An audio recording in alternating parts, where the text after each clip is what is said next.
ഹരേ കൃഷ്ണ. സർവം ശ്രീ രാധാകൃഷ്ണാർപ്പണമസ്തു. സർവത്ര ഗോവിന്ദനാമ സങ്കീർത്തനം. ഗോവിന്ദ ഹരേ ഗോവിന്ദ.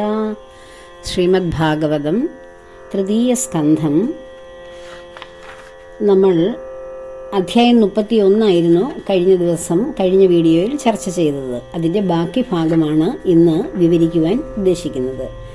നമ്മൾ ഒരു പുതു ജീവൻ പിറക്കുമ്പോൾ, അത് അമ്മയുടെ ഉദരത്തിൽ ആവിർഭവിക്കുമ്പോൾ, ആ ജീവൻ 7-ാം മാസം മുതൽ അനുഭവിക്കുന്ന ക്ലേശങ്ങൾ, അപ്പോഴതിനുണ്ടാകുന്ന ആ ആത്മാവിൻ്റെ പ്രസരിപ്പ്, ആ ബോധം അതിലേക്ക് വരികയും അതിനുണ്ടാകുന്ന വിഷമങ്ങളെക്കുറിച്ച്, യാതനകൾ, അമ്മയുടെ വയറ്റിൽ വളരുന്ന ആ കുഞ്ഞിനുണ്ടാകുന്ന യാതനകളെക്കുറിച്ചുമായിരുന്നു കഴിഞ്ഞ ഭാഗം നമ്മൾ വിവരിച്ചത്. ഇനിയും അത് തുടർന്ന് ബാക്കി ഭാഗങ്ങളിലേക്ക് പോവുകയാണ്. അപ്പോൾ ഒരു ശൈശവം, ബാല്യം, കൗമാരം, യൗവനം വരെയുള്ള കാര്യങ്ങളാണ് കപില ഭഗവാൻ അമ്മയോട് വിവരിച്ചു കൊടുക്കുന്നത്. ഇനി യൗവനാരംഭത്തിൽ മനുഷ്യർ ചെയ്യുന്ന കാര്യങ്ങളെക്കുറിച്ചാണ് ഭഗവാൻ പറയുന്നത്. യൗവനമാണ് ശ്രേയസ്സിന് വേണ്ടി പ്രവർത്തിക്കുവാൻ ഏറ്റവും അനുയോജ്യമായ കാലമെന്ന് ഭഗവാൻ പറയുന്നു. അത് ദുസ്സംഗം കൊണ്ട് ദുഷിപ്പിക്കാതിരിക്കുവാൻ പ്രത്യേകം മനസ്സിരുത്തണം. ദുർജനങ്ങളുമായും, ഇപ്പം സത്സംഗം എന്ന് പറയുന്ന പോലെ ദുർസംഗം കൊണ്ട് ദുഷിപ്പിക്കാതെ യൗവനത്തെ നന്നായി സൂക്ഷിക്കണം എന്ന് ഇവിടെ ഉദ്ദേശിക്കുന്നു. സത്യം, ശുദ്ധി, ദയ, മൗനം, ബുദ്ധി, ഐശ്വര്യം, ലജ്ജ, കീർത്തി, ക്ഷമ, ഇന്ദ്രിയ മനസ്സുകളുടെ, അതായത് ഇന്ദ്രിയങ്ങളുടെ അടക്കം, സൗഭാഗ്യം എന്നീ ഗുണങ്ങളെല്ലാം ഈശ്വരപ്രാപ്തിക്ക് അത്യന്തം വേണ്ട കാര്യങ്ങളാണ്. ഇവയെല്ലാം തന്നെ ദുർജന സംസർഗം കൊണ്ട് വളരെ വേഗത്തിൽ നശിച്ചു പോകും. മനസ്സിന് ഒരിക്കലും ശാന്തിയില്ലാത്തവരും മൂഢന്മാരും സ്ത്രീകളുടെ കളിക്കുരങ്ങന്മാരുമായി കഴിയുന്നവരുമായ പ്രാകൃതന്മാരാണ് ദുർജനങ്ങൾ. അവരോട് ഒരു വിധത്തിലും അടുത്ത് പെരുമാറിപ്പോകരുത്. സ്ത്രീകളോടും സ്ത്രീ സക്തന്മാരോടുമുള്ള ചേർച്ച കൊണ്ടുണ്ടാവുന്ന അവിവേകവും ബന്ധവും മറ്റാരോട് ബന്ധപ്പെടുമ്പോഴും ഉണ്ടാവില്ല. ബ്രഹ്മാണ്ഡത്തിൽ വെച്ച് സർവ ഉത്കൃഷ്ടനും പരമജ്ഞാനിയുമാണല്ലോ ബ്രഹ്മദേവൻ. അദ്ദേഹത്തിൻ്റെ സൃഷ്ടിയിൽപ്പെട്ടവളാണ് സരസ്വതി ദേവി. അതിനാൽ ബ്രഹ്മാവിൻ്റെ മകളാണത്. സരസ്വതിയുടെ സൗന്ദര്യം കണ്ട് ബ്രഹ്മദേവൻ ഭ്രമിച്ചു. ബ്രഹ്മദേവനിൽ നിന്ന് രക്ഷപ്പെടാനായി സരസ്വതി ദേവി ഒരു പെൺമാനിൻ്റെ സ്വരൂപം സ്വീകരിച്ച് ഓടിപ്പോയി. ബ്രഹ്മദേവൻ ഉടൻ തന്നെ ഒരാൺമാനിൻ്റെ സ്വരൂപമെടുത്ത് പെൺമാനായ സരസ്വതിയുടെ പിന്നാലെ ഓടിച്ചെന്നു. അതിൽ നിന്ന് സ്ത്രീയുടെ ആകർഷണ ശക്തി എത്ര വലുതാണെന്ന് ഊഹിച്ചറിയാമല്ലോ. ബ്രഹ്മാവിൻ്റെ സൃഷ്ടിയിൽപ്പെട്ടവരാണല്ലോ നാം എല്ലാവരും. നമ്മുടെ ഇടയിൽ സ്ത്രീ സ്വരൂപേണയുള്ള മായയെ ജയിക്കുവാൻ നാരായണ മഹർഷി ഒരാൾക്ക് മാത്രമേ കഴിഞ്ഞിട്ടുള്ളൂ. മറ്റാർക്കും അത് സാധിച്ചിട്ടില്ല. നോക്കൂ അമ്മേ, എൻ്റെ സ്ത്രീ സ്വരൂപേണയുള്ള മായയുടെ ശക്തി. എല്ലാ ദിക്കുകളെയും ജയിച്ച ചക്രവർത്തിമാരെ പോലും സ്ത്രീകൾ പുരികക്കൊടികളുടെ വെറും ഒരു ചലനം കൊണ്ട് തങ്ങളുടെ കാൽക്കൽ നമസ്കരിപ്പിക്കുന്ന അടിമകളാക്കി മാറ്റുന്നു. അതിനാൽ യോഗം കൊണ്ട് മനസ്സടക്കി ആത്മസാക്ഷാത്കാരം സാധിച്ചാൽ കൊള്ളാം എന്നാഗ്രഹിക്കുന്ന പുരുഷൻ ഒരിക്കലും സ്ത്രീകളുമായി ബന്ധപ്പെട്ടു പോകരുത്. സൽസംഗത്താൽ മനസ്സ് ശുദ്ധമായി തീർന്ന് ആത്മജ്ഞാനം ഉണ്ടാവണം. സ്ത്രീകളോടുള്ള ചേർച്ച കൊണ്ട് മനസ്സ് തമോ ഗുണ പ്രധാനമായി തീർന്ന് ജീവൻ നരകത്തിൽ വീഴാനും ഇടയായിത്തീരും. ഈശ്വരപ്രാപ്തിക്കായി പരിശ്രമിക്കുന്ന സാധകൻ സ്ത്രീ സ്വരൂപിണിയായ മായ തൻ്റെ സമീപത്തേക്ക് നടന്നെടുക്കുന്നത് കണ്ടാൽ പുൽമൂടിയ കിണർ പോലെ മൃത്യു തന്നെയാണ് തന്നെ സമീപിക്കുന്നതെന്ന് മനസ്സിലാക്കണം. ശരീരമാണ് താനെന്ന തോന്നൽ, ബന്ധവും ആത്മാവുമാണ് താനെന്ന അനുഭവം മോക്ഷവുമാണ്. ശരീരമാണ് താനെന്ന തോന്നൽ ബന്ധവും ആത്മാവാണ് താനെന്ന അനുഭവം മോക്ഷവുമാണ് തരുന്നത്. ശരീര അഭിമാനത്തെ ദൃഢപ്പെടുത്തുന്ന ആ സ്ത്രീ ശക്തിയുടെ ആസക്തി വളരെ വലുതാണ്. അതിനാലാണ് ഈശ്വരപ്രാപ്തിക്ക് ആഗ്രഹിക്കുന്ന പുരുഷൻ സ്ത്രീകളോട് ഒരു വിധത്തിലും അടുത്ത് പോകരുതെന്ന് പറയുന്നത് എന്ന് ഭഗവാൻ വിവരിക്കുകയാണ്.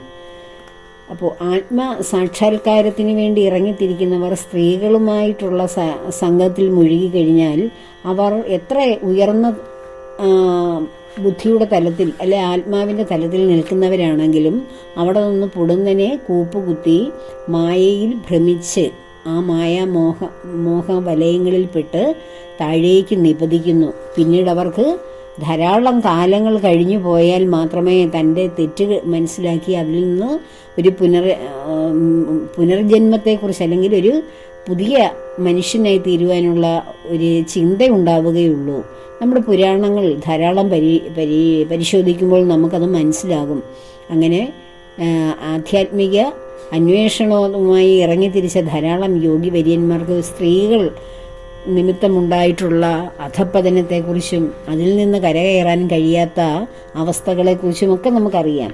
അതുകൊണ്ടാണ് ഭഗവാൻ പറയുന്നത്, ആത്മസാക്ഷാത്കാരം അന്വേഷിക്കുന്ന ഏതൊരു വ്യക്തിയും സ്ത്രീകളോട് ഒരു വിധത്തിലും അടുത്ത് പോകരുതെന്ന് പറയുന്നത്. അതുപോലെ തന്നെ ആത്മസ്വരൂപത്തെ അറിഞ്ഞു പ്രാപിച്ചാൽ കൊള്ളാമെന്ന് ആഗ്രഹിക്കുന്ന സ്ത്രീകളാകട്ടെ പുരുഷന്മാരോടും ഒരു വിധത്തിലും അടുത്ത് പെരുമാറരുത്.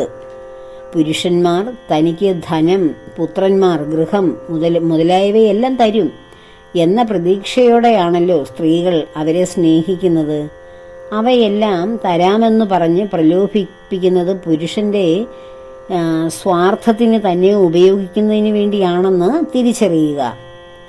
വേടന്റെ പാട്ട് കേട്ടും മയങ്ങി അവന്റെ വലയിൽ ചെന്ന് വീണ് നശിക്കുന്ന മാനിന്റെ ഗതിയായി തീരും ഇങ്ങനെയുള്ള പുരുഷന്റെ പ്രലോഭനങ്ങളിൽ മയങ്ങി അവരോടടുക്കുന്നത് കൊണ്ട് സംഭവിക്കുക എന്ന് മനസ്സിലാക്കി സ്ത്രീകൾ പുരുഷന്മാരിലുള്ള സ്നേഹവും നിശേഷം ഉപേക്ഷിക്കണം. പുരുഷനെ സ്നേഹിക്കുന്ന കാലത്തോളവും സ്ത്രീക്ക് ശരീര അഭിമാനത്തെ അകറ്റാനോ ആത്മതത്വത്തെ അറിഞ്ഞ് പ്രാപിക്കാനോ കഴിയില്ല. ഇത് ഭഗവാൻ അടിവരയിട്ട് പറയുകയാണ്. പുരുഷനെ സ്നേഹിക്കുന്ന കാലത്തോളം സ്ത്രീക്ക് ശരീര അഭിമാനത്തെ കളയുവാനോ ആത്മതത്വത്തെ അറിഞ്ഞ് പ്രാപിക്കാനോ കഴിയില്ല. ശരീരബോധത്തെ അല്ലെ ശരീര അഭിമാനത്തെ മറക്കുമ്പോഴാണ് ആത്മതത്വത്തെ അറിയുന്നത്. അതുവരെയും ശരീരബോധം തന്നെയാണ് നമ്മെ ഭരിക്കുന്നത്. അത് ആത്മബോധത്തിലേക്കുള്ള യാത്രയുടെ വലിയ തടസ്സം തന്നെയാണ്.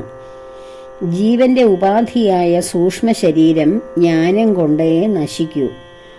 10 ഇന്ദ്രിയങ്ങളും 5 പ്രാണങ്ങളും മനസ്സും ബുദ്ധിയും കൂടിച്ചേർന്നതാണ് സൂക്ഷ്മ ശരീരം. അത് നമ്മൾ മുൻപ് തന്നെ അതിനെക്കുറിച്ച് പഠിച്ചിരുന്നു. 10 ഇന്ദ്രിയങ്ങളും, അതായത് കർമ്മേന്ദ്രിയങ്ങളും ജ്ഞാനേന്ദ്രിയങ്ങളും പിന്നെ 5 പ്രാണനുകളും പിന്നെ മനസ്സും ബുദ്ധിയും കൂടി ചേർന്നതാണ് നമ്മുടെ സൂക്ഷ്മ ശരീരം.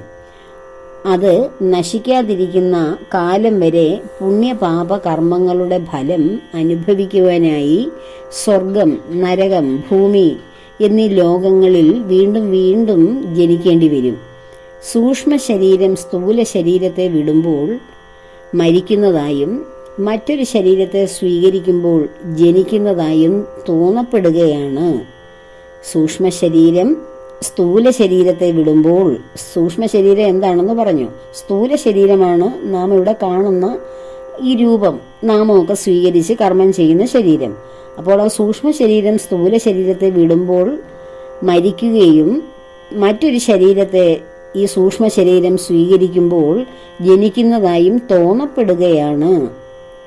സ്ഥൂല ശരീരത്തിന്റെ ഉൽപ്പത്തിയും നാശവും തൻ്റേതായിട്ട് അഭിമാനിക്കുകയാണ് ജീവൻ. അതിനാൽ ഭയം, പരിഭ്രമം, ദീനത എന്നിവയെ അകറ്റിക്കൊണ്ട് ജീവൻ സ്ഥൂല സൂക്ഷ്മ കാരണ ശരീരങ്ങൾക്ക് അതീതനാണെന്ന് ബോധിച്ച് മനസ്സിലാക്കി നിസ്സംഗനായി സഞ്ചരിക്കുകയാണ് വേണ്ടത്. ഈ സ്ഥൂല സൂക്ഷ്മ കാരണ ശരീരങ്ങൾക്കും അതീതമാണ് തന്നിലിരിക്കുന്ന ബോധം എന്ന് അല്ലെങ്കിൽ ആത്മാവെന്ന് മനസ്സിലാക്കിക്കൊണ്ട് ഓരോരുത്തരും സഞ്ചരിക്കുകയാണ് വേണ്ടത്. വൈരാഗ്യം കൊണ്ട് ഇന്ദ്രിയങ്ങളെയും അഷ്ടാംഗ യോഗം കൊണ്ട് മനസ്സിനെയും അടക്കി എല്ലാറ്റിനെയും ആത്മസ്വരൂപേണ കാണലാകുന്ന ആ സമദർശനമാണ് ബുദ്ധി കൊണ്ട് ശരീര അഭിമാനത്തെ അകറ്റി ആത്മബോധം ദൃഢപ്പെടുത്തി ജീവൻ മുക്തനായി സഞ്ചരിക്കുന്ന ഒരു വിവേകിയുടെ ലക്ഷണം. അതായത് വൈരാഗ്യ എന്ന് പറയുന്ന അവസ്ഥ, അതായത് അത് സ്വാഭാവികമായി സംഭവിക്കുന്നതാണ് വൈരാഗ്യം. അതായത് ഇന്ദ്രിയങ്ങളെ അടക്കുക, പഞ്ചേന്ദ്രിയങ്ങളിലൂടെയുള്ള ആസക്തി നമുക്ക് നഷ്ടപ്പെടുന്ന ഒരു അവസ്ഥയാണ്. നഷ്ടപ്പെടുക എന്ന് വെച്ചാൽ ഇന്ദ്രിയങ്ങൾ പ്രവർത്തന രഹിതമായിട്ടിരിക്കുക എന്നുള്ളതല്ല, നമുക്കതിലെല്ലാം നിയന്ത്രണം വരും. ഇന്ദ്രിയങ്ങൾ പറയുന്ന വഴിയേ നാം മനസ്സ് സഞ്ചരിക്കാതെ മനസ്സിന്റെ ഇഷ്ടത്തിനനുസരിച്ച് ഇന്ദ്രിയങ്ങളെ നിയന്ത്രിക്കാൻ കഴിയും. അങ്ങനെ അതിനെയാണ് വൈരാഗ്യ അവസ്ഥ എന്ന് പറയുന്നത്. അത് സ്വാഭാവികമായി വരുന്നതാണ്, നമ്മൾ പെട്ടെന്ന് പിടിച്ചു നിർത്തി വയ്ക്കുന്നതല്ല. എനിക്ക് ഈശ്വര സാക്ഷാത്കാരം വേണം, അതുകൊണ്ട് എനിക്ക് ഇഷ്ടമുള്ളത് കഴിക്കണ്ട, ഇഷ്ടമുള്ളത് കേൾക്കണ്ട, ഇഷ്ടമുള്ളത് അനുഭവിക്കണ്ട എന്ന് പറഞ്ഞ ഒരു സഡൻ ബ്രേക്ക് ഇട്ടോടെ വെക്കുകയല്ല. ഇതെല്ലാം സ്വാഭാവികമായിട്ട് സംഭവിക്കുന്നതാണ്. അങ്ങനെ വൈരാഗ്യം കൊണ്ട് ഇന്ദ്രിയങ്ങളെയും, പിന്നെ അഷ്ടാംഗ യോഗം, നമ്മൾ അഷ്ടാംഗ യോഗത്തെക്കുറിച്ച് വിശദമായിട്ട് പറഞ്ഞിരുന്നല്ലോ. ആ അഷ്ടാംഗ യോഗം കൊണ്ട് മനസ്സിനെ അടക്കാനും കഴിയും. അങ്ങനെ മനസ്സിനെയും അടക്കി കഴിഞ്ഞാൽ പിന്നെ മനസ്സവിടെ നിശ്ചലമാണ്, തിരയില്ലാത്ത കടല് പോലെ. ഒന്ന് ആലോചിച്ചു നോക്കൂ, അതുപോലെ ശാന്തമാവുകയാണ്. എല്ലാറ്റിനെയും ആത്മസ്വരൂപേണ കാണലാണ് അടുത്ത പ്രവൃത്തി. എല്ലാറ്റിനെയും ആത്മസ്വരൂപേണ കാണുക എന്ന പ്രവൃത്തി എന്ന് വെച്ചാൽ എവിടെ നോക്കിയാലും അതിനുള്ളിൽ സഞ്ചരിക്കുന്ന അന്തര്യാമിയായ ആത്മബോധത്തെ, ആ പരമാത്മാവിനെ മാത്രം കാണുക. അതിന്റെ പുറമേ കാണുന്ന പ്രകൃതിയെ, അതായത് പുറമേ കാണുന്ന ആ ശരീരത്തെ, മനുഷ്യന്റെ ആയാലും മൃഗത്തിന്റെ ആയാലും സസ്യങ്ങളുടെ ആയാലും ആ പുറമേ കാണുന്ന സ്ഥൂലഭാവത്തെ ശ്രദ്ധിക്കാതെ അതിനുള്ളിലിരിക്കുന്ന ജീവനെ പ്രവർത്തിപ്പിക്കുന്ന ആ ചൈതന്യത്തെ മാത്രം അറിയുമ്പോഴാണ് അതിനെ എല്ലാറ്റിനെയും ആത്മസ്വരൂപേണ കാണലാകുന്ന പ്രവൃത്തി ആയി മാറുന്നത്. അപ്പോഴാണ് സമദർശനം എന്ന ഒരവസ്ഥ നമുക്കുണ്ടാകുന്നത്. എല്ലാറ്റിനോടും സമദർശനം. ഇതൊന്നും നമ്മൾ ഉൾക്കൊള്ളുന്നില്ലെങ്കിൽ നമ്മൾക്ക് ഈ വാക്കുകളൊക്കെ ഉപയോഗിക്കാമെന്നേ ഉള്ളൂ. സമദർശനവും ഉണ്ടാകില്ല, ആത്മബോധവും ഉണ്ടാകില്ല, എല്ലാറ്റിനെയും ആത്മസ്വരൂപേണ കാണലില്ല, ഇന്ദ്രിയ നിഗ്രഹമില്ല, വൈരാഗ്യം ഉണ്ടാവില്ല, ഒന്നുമില്ല. പക്ഷെ ഇതൊക്കെ നമ്മുടെ ജീവിതത്തിൽ പ്രാവർത്തികമാകുമ്പോൾ, അനുഭവവേദ്യമാകുമ്പോൾ ഈ പറഞ്ഞതെല്ലാം നമുക്ക് അനുഭവത്തിൽ വരും. നമ്മുടെ ജീവിതത്തിന്റെ ഭാഗമായി മാറുമ്പോൾ ആത്മബോധം ദൃഢപ്പെടുകയും നമ്മൾ ജീവൻ മുക്തനായി സഞ്ചരിക്കുകയും ചെയ്യുന്നു. വിവേകിയായ മനുഷ്യൻ ജീവൻ മുക്തനായി സഞ്ചരിക്കുക എന്ന് വെച്ചാൽ പുറമെ നമ്മൾ ഗൃഹസ്ഥാശ്രമിയാകാം, അല്ലെങ്കിൽ സന്യാസിയാകാം, അല്ലെങ്കിൽ അതിനു മുമ്പുള്ള ബ്രഹ്മചര്യം അനുഷ്ഠിക്കുന്ന ആളാകാം. എന്തുമായിക്കോട്ടെ, ഏത് ചക്രത്തിലൂടെ കടന്നു പോയിക്കോട്ടെ, അതെല്ലാം നമ്മുടെ കർമ്മങ്ങളായിട്ട് അനുഷ്ഠിച്ചുകൊണ്ട് ഇതിലെങ്ങും നമ്മൾ പെടാതെ, നമ്മുടെ മനസ്സ് ഇതിലെങ്ങും പെടാതെ, ഇതൊന്നും നമ്മെ ബാധിക്കാതെ ഇരിക്കുന്ന അവസ്ഥയാണ് യഥാർത്ഥത്തിൽ ജീവൻ മുക്തി. അതെങ്ങനെയാ ബാധിക്കാതിരിക്കുന്നത്? ഇത് ഓരോന്നും സംഭവിച്ചത് ഞാൻ ചെയ്ത കർമ്മങ്ങൾ, ഞാൻ ചെയ്ത കർമ്മങ്ങളുടെ ഫലമാണ് ഞാൻ ഈ അനുഭവിക്കുന്നത്. മറ്റൊരാൾ ചെയ്ത, നമ്മുടെ ജീവിതത്തിൽ മറ്റൊരാൾ കടന്നു വരുമ്പോൾ ആ വ്യക്തിയുടെ കർമ്മഫലമാണ് ആ വ്യക്തി അനുഭവിക്കുന്നത്. അല്ലെങ്കിൽ നമ്മൾ കൂട്ടായി ചെയ്ത കർമ്മങ്ങളുടെ ഫലമാകാം ഓരോ വ്യക്തിയുടെയും ജീവിതത്തിൽ പങ്കാളികളായി വരുന്നവർ തമ്മിലുണ്ടാകുന്ന പരസ്പര സ്നേഹവും വിദ്വേഷവും എല്ലാം, കൂട്ടായ്മയും എല്ലാം സംഭവിക്കുന്നത്. അപ്പോൾ അത് മറ്റാരുടെയെങ്കിലും ഒരു കുഴപ്പമുള്ള ജീവിതമാണ് വരുന്നതെങ്കിൽ അത് ആരുടെയെങ്കിലും കുറ്റം കൊണ്ടോ ആരുടെയെങ്കിലും തെറ്റുകൊണ്ടോ ഉണ്ടായി. നന്മ വന്നാൽ അത് എൻ്റെ നന്മ കൊണ്ട് കിട്ടി എന്നൊന്നും അല്ല കരുതേണ്ടത്. പുണ്യം ഉണ്ടായാലും പാപം ഉണ്ടായാലും അതെല്ലാം എൻ്റെ കർമ്മങ്ങളുടെ ഫലമാണ് ഞാൻ ഈ അനുഭവിക്കുന്നത്. എല്ലാവരും ഒരുപോലെ അല്ലല്ലോ കർമ്മം ചെയ്തത്. അതുകൊണ്ടാണ് ചിലർ ജീവിതത്തിൽ സന്തോഷിക്കുകയും ഉയർന്ന തലങ്ങളിൽ ജീവിക്കുകയും ചെയ്യുന്നതും മറ്റു ചിലർ വളരെ താഴ്ന്ന നിലവാരത്തിലേക്ക് പോകുന്നതും എല്ലാം നമ്മുടെ കർമ്മഫലമാണെന്ന്, ഓരോ ജോലിക്കും കിട്ടുന്ന ഓരോ കർമ്മവും പൂർവ്വജന്മത്തിൽ ചെയ്ത കർമ്മത്തിന്റെ ഫലമാണെന്നുള്ള തിരിച്ചറിവ് വരുന്ന മനസ്സിന് ആരെയും പഴിക്കുവാനും അതിനെ ചൊല്ലി വിഷമിക്കുവാനും കഴിയില്ല. ആ വിഷമിക്കാതിരിക്കുന്ന അവസ്ഥയാണ് ജീവൻ മുക്തനാകുക എന്നുള്ള അവസ്ഥയുടെ തുടക്കം. നമുക്ക് വിഷമം വരാതിരിക്കുന്നത് എന്തുകൊണ്ടാണ്? ഇതൊന്നും നമ്മൾ ചെയ്തു കൂട്ടിയ കാര്യമല്ല, പൂർവ്വജന്മ കർമ്മങ്ങളുടെ ഫലമാണ്. നാം ചെയ്താലും ചെയ്തില്ലേലും ഇതിങ്ങനെയൊക്കെ വരൂ ജീവിതത്തിൽ. ഇപ്പോൾ ഒരാൾക്ക് മരിക്കേണ്ട യോഗം ഒരു ദൂരദേശത്ത് എവിടെയെങ്കിലും ഒരു സ്ഥലമാണെങ്കിൽ ആ വ്യക്തി ആ നിൽക്കുന്ന സ്ഥലത്ത് നിന്ന് ഫ്ലൈറ്റ് വഴി അവിടെ എത്തും. ആ സ്ഥലത്ത് വെച്ച് അല്ലെങ്കിൽ ആ ഏതെങ്കിലും വാഹനം വഴി ആ സ്ഥലത്ത് എത്തുക തന്നെ ചെയ്യും. അതെങ്ങനെയാണ് എത്തുന്നത്? മരിക്കാൻ വേണ്ടി തയ്യാറെടുത്ത് അവിടെ പോകുന്നതാണോ? അല്ല. ഏതെങ്കിലും ഒരു യാത്ര ഉടനടി അവിടെ എത്തേണ്ട ആവശ്യം അല്ലെങ്കിൽ ഒരു സാഹചര്യം ഉണ്ടാവും. അപ്പോഴാണ് ആ മരണം അവിടെ വെച്ച് സംഭവിക്കുന്നത്. അപ്പോൾ അവിടെ പോയത് കൊണ്ടാണല്ലോ മരിച്ചത്. ഞാൻ പറഞ്ഞതായിരുന്നു പോകണ്ടെന്ന്, എന്നിട്ടും പോയല്ലോ, അതുകൊണ്ടല്ലേ ഇങ്ങനെയൊക്കെ സംഭവിച്ചത്, അപകടം ഉണ്ടായതല്ലേ, മരണപ്പെട്ടത് എന്നൊക്കെ നമ്മളിങ്ങനെ പറയും. പക്ഷേ അവിടെ പോയതുകൊണ്ട് നമ്മൾ പറഞ്ഞിട്ട് ഒന്നുമല്ല സംഭവിച്ചത്. ശരിക്കും നടക്കേണ്ട കാര്യം ഏതൊക്കെ തടസ്സം വന്നാലും അതിനെയൊക്കെ അതിജീവിച്ച് നടക്കേണ്ടത് നടക്കും. അത് നന്മയായാലും തിന്മയായാലും. നമ്മുടെ ജീവിതത്തിൽ നന്മകൾ വരുമ്പോൾ അതിന് മറ്റുള്ളവർ തടസ്സം നിൽക്കുന്ന കാരണം അത് നമ്മുടെ നന്മയെല്ലാം തകർന്നു പോയി. മറ്റുള്ളവരുടെ പ്രവൃത്തി കൊണ്ട് അല്ലെ അവരുടെ മനോവിഷമങ്ങൾ കൊണ്ട് എന്നൊക്കെ, മനോശാപം കൊണ്ട് എന്നൊക്കെ നമ്മൾ ചിന്തിക്കും. പക്ഷെ അതൊന്നും സംഭവിക്കില്ല. നമുക്ക് നടക്കേണ്ട അല്ലെ സംഭവിക്കേണ്ട കാര്യങ്ങൾ ആര് തടസ്സം നിന്നാലും അത് സംഭവിക്കും. നന്നായി വരികേണ്ടത് നന്നായി വരിക തന്നെ ചെയ്യും. കാരണം കാലപ്രവാഹം എന്ന് വെച്ചൊരു മഹാപ്രവാഹമാണ്. നമ്മളൊരു ഒരു കുഞ്ഞിനെ അമ്മയുടെ വയറ്റിലുള്ള വയറ്റിലെ ആ പ്രസവ വായുവിന്റെ ശക്തി കൊണ്ടൊരു കുഞ്ഞ് ശക്തിയായിട്ട് വയറ്റിൽ നിന്ന് പുറന്തള്ളപ്പെടുന്നു. അപ്പോൾ അവൻ അതുവരെ ഉണ്ടായിരുന്ന കാര്യങ്ങളെല്ലാം ആ വേദനയിൽ മറന്നുപോയിട്ട് ഭൂമിയിൽ വന്നിട്ട് ഒരു സാധാരണ പ്രാകൃത ശിശുവിനെ പോലെ കരയുന്നു വേദന കൊണ്ട്. അതുവരെയും ഭഗവാനെ വിളിച്ച് പ്രാർത്ഥിച്ചിരുന്ന ശിശുവാണ് വയറ്റിനുള്ളിൽ വെച്ച്. ഇന്ന് നമ്മൾ കഴിഞ്ഞ ഭാഗത്ത് പറഞ്ഞിരുന്നു. എന്ന് പറയുമ്പോൾ ഒരു പ്രസവ വായുവിന്റെ ശക്തി കൊണ്ട് അത്രയും ഒരു കുഞ്ഞിന്റെ ബോധം, അതായത് ആത്മബോധം നഷ്ടപ്പെട്ട് ഒരു പ്രാപഞ്ചിക തലത്തിലേക്ക് ആ കുഞ്ഞ് മാറുന്നു. അപ്പോൾ കാലഗതിയാകുന്ന ഭഗവാൻ, ആ കാലഗതിയിൽ ഒരു ചെറിയ സംഭവമാണ് ഈ പറഞ്ഞ വായുവിന്റെ തള്ളലെന്ന് പറഞ്ഞ്.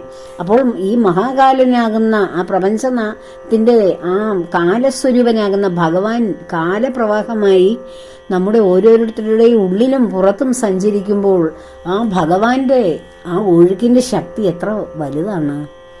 ആ ഒഴുക്കിൽ നാം ചെയ്ത കർമ്മങ്ങൾ നമുക്ക് തന്നെ സംഭവിക്കുന്നു.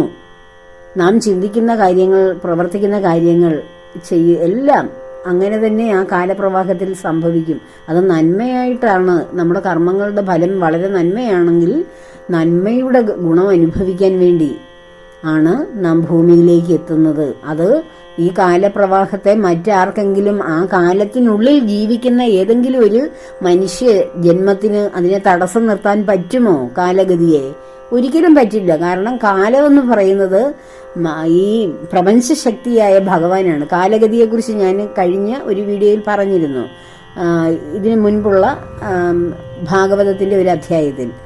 അപ്പോൾ അത്രയും ഭഗവാൻ തന്നെയാണ് കാലസ്വരൂപനായി എല്ലാറ്റിൻ്റെയും ഉള്ളിലും പുറത്തും നിറഞ്ഞു നിൽക്കുന്നത്. ആ മഹാകാലനായ ഭഗവാന്റെ ആ മഹാപ്രവാഹം, കാലപ്രവാഹത്തിൽ ഓരോ ജീവജാലങ്ങളും ഓരോ ദിവസം ഇങ്ങനെ നഷ്ടപ്പെട്ട് ആ കാലമാകുന്ന മഹത്തായ പാമ്പിന്റെ വായിലേക്ക് ഇങ്ങനെ ഒഴുകുകയാണ്. നമ്മളും ഇങ്ങനെ ഒഴുകിക്കൊണ്ടിരിക്കുകയാണ്. ഒരു മനുഷ്യന്റെ ആയുസ് 80 അല്ലെങ്കിൽ 85 മാക്സിമം പറഞ്ഞാൽ അത്രയും വയസ്സിനുള്ളിൽ നമ്മൾ ജീവിച്ചു തീരുന്ന ദിവസങ്ങൾ ഇങ്ങനെ ഓരോന്നോരോന്നും നഷ്ടപ്പെട്ടുകൊണ്ടിരിക്കുകയാണ്. അതങ്ങനെ നഷ്ടപ്പെട്ട് ഒഴുകുകയാണ്. ആ കാലമാകുന്ന പാമ്പിന്റെ വായുടെ അടുത്തേക്ക് ഇങ്ങനെ ഒഴുകിക്കൊണ്ടിരിക്കുകയാണ് ഇവിടെ കാണുന്ന സർവ്വ ജീവജാലങ്ങളും സർവ്വചരാചരങ്ങളും. അത് നമ്മൾ അറിയുന്നില്ല. അറിയാതെ ഇരുന്നാണ് നമ്മുടെ ദിവസങ്ങൾ ഇങ്ങനെ നഷ്ടപ്പെട്ടുകൊണ്ടിരിക്കുന്നു. നമ്മുടെ ആയുസ് കുറഞ്ഞുകൊണ്ടിരിക്കുന്നു. നമ്മൾ ഈ അണിഞ്ഞ ഉടുപ്പിന്റെ കാലം കഴിയാൻ പോകുന്നു. ആ യൂണിഫോമിന്റെ, ഈ ശരീരമാകുന്ന യൂണിഫോമിന്റെ അതിന്റെ സമയം, ഒരു ഡ്യൂട്ടി ചെയ്യാൻ തുടങ്ങിയാൽ രാവിലെ ചെല്ലുമ്പോൾ നമുക്ക് തോന്നും, അയ്യോ ഇനി വൈകുന്നേരം 5 മണി വരെ ഡ്യൂട്ടി ചെയ്യണമല്ലോ ഈ യൂണിഫോം ഒക്കെ ഇട്ടിട്ട്, അതിന് ശേഷമല്ലേ ഇത് അഴിക്കാൻ പറ്റൂ. എന്നൊക്കെ വിചാരിക്കും. 4:30 4 മണിയായി, 5 മണിയായി, 5 മണിക്ക് 5 മിനിറ്റ് ബാക്കിയുള്ളപ്പോഴൊക്കെ നമ്മൾ എന്ത് വിചാരിക്കും, എത്ര സന്തോഷമായി, ഇതൊന്ന് അഴിച്ചു വെക്കാമല്ലോ, 5 മിനിറ്റ് കൂടെ ഇനി ഉള്ളൂ എന്ന് കരുതാം. അതുപോലെ ആ 5 മിനിറ്റോ 10 മിനിറ്റോ അല്ലെങ്കിൽ 30 മിനിറ്റോ ഒക്കെ ഉള്ള ഒരു അവസരമായിരിക്കും നമ്മുടെ ജീവിതത്തിൽ ഈ യൂണിഫോം അഴിച്ചു വെക്കുവാനുള്ള സമയങ്ങളേ ഉള്ളൂ. ഇനി അങ്ങോട്ടങ്ങോട്ട് ചെല്ലും തോറും അതറിയാതെയാണ് നമ്മൾ, ഇതാണ് എൻ്റെ ജീവിതം, ഇത് തന്നെയാണ് സത്യം, ഇവിടെ നടക്കുന്നതൊക്കെ, ഈ നാടകത്തിൽ നടക്കുന്നതൊക്കെ സത്യം തന്നെയാണെന്നുള്ള മിഥ്യാബോധത്തോടെ, ശരീരബോധത്തോടെ ഇങ്ങനെ നമ്മൾ സഞ്ചരിക്കുകയാണ്. ആത്മബോധത്തിലേക്ക് തിരിയുവാൻ ഭഗവാൻ അനുഗ്രഹിച്ചാൽ മാത്രമേ നമുക്ക് ഈ മിഥ്യയൊക്കെ, ഈ സ്വപ്നതുല്യമായ ജീവിതമൊക്കെ വെറും സ്വപ്നമാണ്. ഇവിടെ ജീവിതവും ഇല്ല, മരണവും ഇല്ല, ഒരു ചുക്കും ഇല്ല, ഒന്നും ഇല്ല. അത് നമുക്ക് തോന്നുകയാണ്. എന്തുവാണ് മരണം? ഈ സ്ഥൂല ശരീരവും സൂക്ഷ്മ ശരീരവും ആയിട്ട് ഭൂമിയിൽ ജീവിക്കുന്നു. അതാണ് ജീവിതം എന്ന് പറയുന്നത് തന്നെ ഈ സൂക്ഷ്മ സ്ഥൂല ശരീരങ്ങളാണ്. അതിൽ നാം ചെയ്തു കൂട്ടുന്ന അനുഭവങ്ങൾ, എക്സ്പീരിയൻസുകളാണ്. എന്താണ് ആ അനുഭവത്തിൽ നിന്ന് ഓരോ എക്സ്പീരിയൻസും നമുക്ക് തരുന്ന ആ അനുഭവമുണ്ടല്ലോ, അതാണ് കാരണ ശരീരമായിട്ട് മാറി അതിൻ്റെ ആ കർമ്മഫലവും പേര് നടക്കുന്നത്. ഇതിങ്ങനെ തുടർന്നുകൊണ്ടേയിരിക്കുന്നു. ഇതിൽ നിന്നൊരു മോചനം വരുന്നത് എപ്പോഴാണോ ഭഗവാൻ നമ്മെ അനുഗ്രഹിച്ച് ആത്മബോധത്തിലേക്ക് കൊണ്ടുപോകുന്നത്, അപ്പോൾ മാത്രമാണ് ഒരു മോചനം സംഭവിച്ച് നമ്മൾ ആത്മശാന്തിക്കായി നമ്മെ തിരിച്ചറിയുവാനുള്ള കർമ്മങ്ങളിലേക്ക് വ്യാപരിക്കുന്നത്. അങ്ങനെ സഞ്ചരിച്ച് നാം ഒരു കർമ്മയോഗിയായി ജ്ഞാനമാർഗത്തിലൂടെ സഞ്ചരിക്കുമ്പോൾ പിന്നെ നമ്മുടെ കർമ്മങ്ങളെല്ലാം ഭഗവാന്റെ പത്മപാദങ്ങളിലേക്ക് തന്നെ ശരണാഗതിയായി സമർപ്പിക്കും. അങ്ങനെ നിരന്തരം ഭഗവാനെ സ്മരിച്ച് നമ്മുടെ കർമ്മങ്ങൾക്കെല്ലാം, കർമ്മവാസനകളെല്ലാം നശിച്ചു കഴിയുമ്പോൾ മനസ്സ് നിശ്ചലമായി പിന്നെ ചെയ്യുവാൻ കർമ്മങ്ങളൊന്നുമില്ല ഭഗവത് സേവയല്ലാതെ. അങ്ങനെ സമാധി അവസ്ഥയിൽ നാം ഭഗവാനിലേക്ക് ലയിച്ചു ചേരുകയാണ് ചെയ്യുന്നത്. അതിനുള്ള തുടക്കമാണ് നാം ഓരോരുത്തരും ഭഗവത് സേവയിലൂടെ അനുവർത്തിക്കുന്നത്. അപ്പോൾ ആ സേവ തുടരുവാൻ, ഭഗവാന്റെ അനുഗ്രഹം ഓരോ വ്യക്തിയിലും ഉണ്ടാകുവാൻ, ഭൗതികത്തിൽ എന്തെല്ലാം നേടിയാലും ആത്യന്തികമായ സുഖം ഭഗവാൻ നമ്മുടെ ഉള്ളിൽ തരുന്ന ആത്മീയ സുഖം തന്നെയാണെന്ന് ഓരോ വ്യക്തിയും തിരിച്ചറിയുന്ന ആ ഒരു അവസ്ഥയിലേക്ക് ഓരോരുത്തരും ഉയരുവാൻ പ്രാർത്ഥിക്കുന്നു.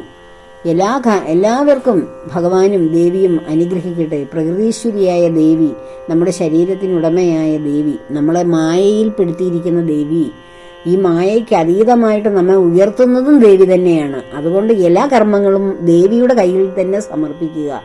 ഭഗവാന്റെയും ആ മായാദേവിയെ സൃഷ്ടിച്ച ഭഗവാന്റെ ഉള്ളിൽ അന്തർലീനമായിരിക്കുന്ന ദേവി, ഇവര് രണ്ടല്ല, ഒരു നാണയത്തിന്റെ 2 വശങ്ങൾ പോലെ തന്നെയാണ്. അപ്പോൾ ഇവരുടെ പത്മപാദങ്ങളിൽ നമ്മുടെ ജീവിതവും കർമ്മങ്ങളും ഒക്കെയും സമർപ്പിക്കുക.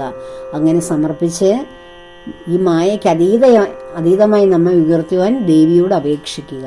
അപ്പോൾ അതിനായി പ്രാർത്ഥിക്കുന്നു, ആഗ്രഹിക്കുന്നു. ലോകാ സമസ്ത സുഖിനോ ഭവന്തു.